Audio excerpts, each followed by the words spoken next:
CM అన్న పదాన్ని criminal minister గా మార్చిన వ్యక్తి చంద్రబాబు అని ఆగ్రహాన్ని వ్యక్తం చేశారు వైఎస్ఆర్సీపీ అధ్యక్షులు వైఎస్ జగన్. చంద్రబాబుకు ఓటేస్తే హత్య రాజకీయాలకు ఓటు వేసినట్లేనని తేల్చి చెప్పారు.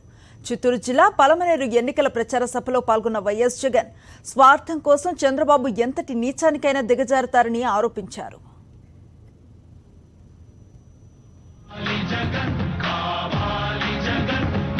నిప్పులు కక్కే భానుని పట్టించుకోని జనం,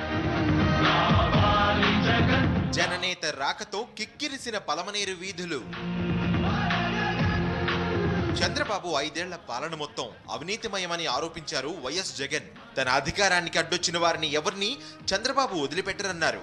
లేనిది ఉన్నట్లుగా ఉన్నది లేనట్లుగా చెప్పడంలో చంద్రబాబును మించిన వారు లేరని, చివరకు సొంత మామ ఎన్టీఆర్ కు వెన్నుపోటు పొడిచిన ఘనుడు చంద్రబాబు అని చెప్పారు. చంద్రబాబు నాయుడు గారికి ఓటు వేయడము అనంటే అది హత్య రాజకీయాలకు ఓటు వేయడమే అన్నది దయచేసి మర్చిపోవద్దు అని చెప్పి మీ అందరికీ నేను కోరుతా ఉన్నా. చంద్రబాబు నాయుడు గారికి ఓటు వేయడము అనంటే మాఫియా సామ్రాజ్యానికి ఓటు వేయడము అన్నది దయచేసి మర్చిపోవద్దు అని చెప్పి మీ అందరికీ చెప్తా ఉన్నా. వైఎస్ వివేకానందరెడ్డిని చంపింది చంద్రబాబేనన్న వైఎస్ జగన్ బాబు నేరం చేయకపోతే సిబిఐ విచారణకు ఎందుకు వెనకడుగు వేస్తున్నారని ప్రశ్నించారు. చివరకు సొంత మనిషిని పోగొట్టుకున్న తమ కుటుంబంపైనే నిందలు వేస్తున్నారని ఆవేదన వ్యక్తం చేశారు. చంద్రబాబు చెప్పినట్లే ఎల్లో మీడియా కథనాలు వెలువడుతున్నాయని చెప్పారు.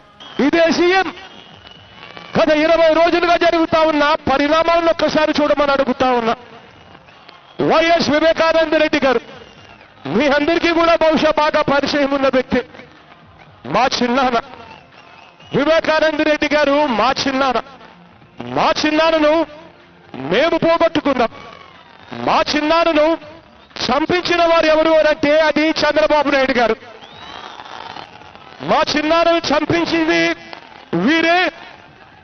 వీరు ఎలా చెబితే అలా ఎంక్వైరీ చేసేది మళ్ళీ వీళ్ళ పోలీసులు. చంద్రబాబు తన వ్యక్తులను అధికారులుగా నియమించుకుని వ్యవస్థలను నాశనం చేశారని వైఎస్ జగన్ విమర్శించారు. హత్య రాజకీయాలకు కేర్ ఆఫ్ అడ్రస్ చంద్రబాబుని, అక్రమాలపై ప్రశ్నించిన వారిపై తప్పుడు కేసులు పెడుతున్నారని వైఎస్ జగన్ చెప్పారు. 2014 ఎన్నికల్లో తమ కులాలకు ఇచ్చిన మాటను నిలబెట్టుకోవాలని అడిగిన ప్రతి ఒక్కరిని కొట్టించి కేసులు పెట్టించి వేధింపులకు గురి చేశారన్నారు.